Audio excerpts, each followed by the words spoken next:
Hey, what's up, you guys? Bloody Jacob to give you my thoughts on WrestleMania 41 Night 1. And that's right, I am a big wrestling fan. I know I mostly just talk about movies and some shows on this page, but wrestling has been a big part of my life ever since I was a little kid, and I've always meant to talk about it more. I've done some rankings in the past of some of my favorite wrestlers and everything, which I probably got to update at some point. Um, but at least for the pay per views and everything, I would like to give my thoughts on the WWE ones as they go. And I thought, why not start with WrestleMania this year? WrestleMania in Vegas, and I'm not going to do anything too complicated. I'm just going to run down the card and give you my thoughts on them. We have Gunther versus Jey Uso for the world title. It was an okay match. Okay, a guy named Mr. Santi Zap, who has a much larger following than I do, put it in a good way, put it in a good context. It was a very average sort of meh Gunther match, but it was a great match for Jey Uso. That captures it pretty well. I don't hate Jey Uso. I just don't necessarily think he's on the caliber they want him to be, but I get WWE sort of embracing, the reactions of the live audience and everything, to which is a far larger majority than people like me that'll complain about him online. So I understand them capitalizing on his popularity and merch sales and everything like that. But the match was just okay, really.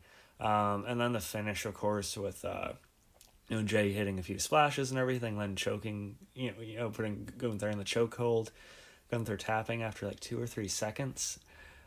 I get the poetry of it, but him tapping almost instantly just felt really odd. I don't really know a way you can really explain that.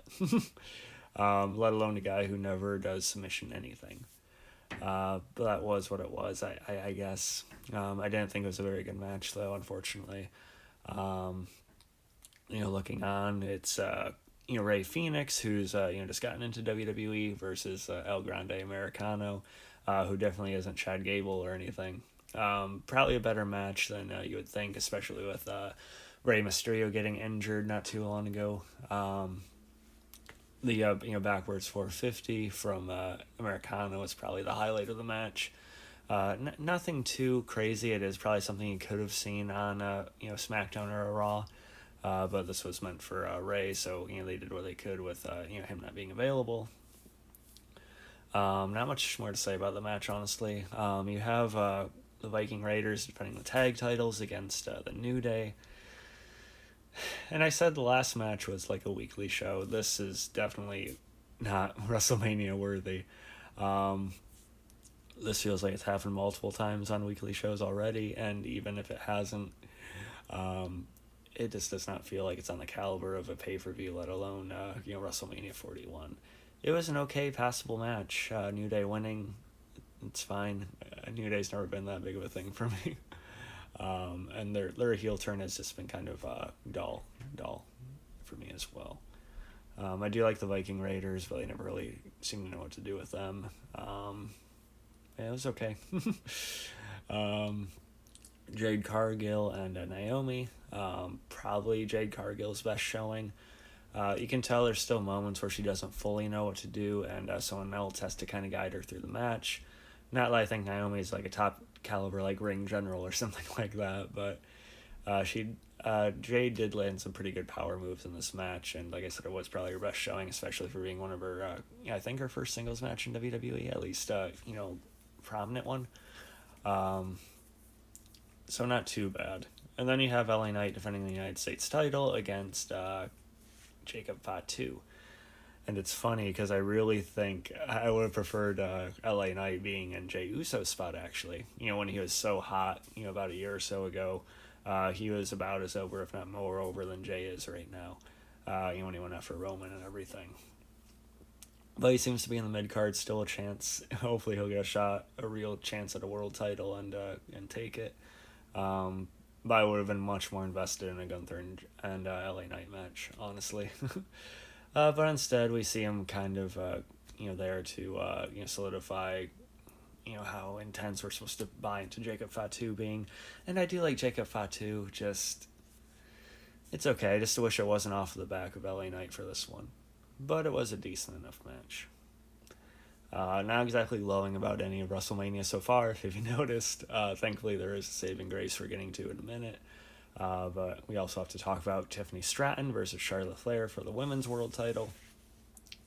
And it was not that good. Not very good. Which is a shame because I like Tiffany Stratton a lot. She's been one of my favorites on the main roster. Aside from Rhea Ripley and Becky when she's there, and I do like Lyra and Stephanie Vaquer on NXT. But I've been really into Tiffany Stratton as well. And I'm not someone who actively online hates Charlotte Flair either. I have my gripes with her, but she obviously does put a lot of effort into what she does as well. But something is just off with their chemistry, whether it's because they do legit have issues with each other or something's just not syncing for whatever reason. I don't know. But things were just off. Both of them were just off in this match for some reason. I do think it was the right booking decision with Tiffany Stratton winning, which was good to see. I am glad they realized that was the right move. Charlotte's had how many WrestleMania moments, how many big championship moments. I'm glad they've seen that Tiffany Stratton was the one that needed that right now. But it should have been a much better match than it was, and it's bizarre that it wasn't. And then we have the main event of night one, CM Punk taking on Roman Reigns as well as Seth Rollins, with Paul Heyman caught in the middle of it all.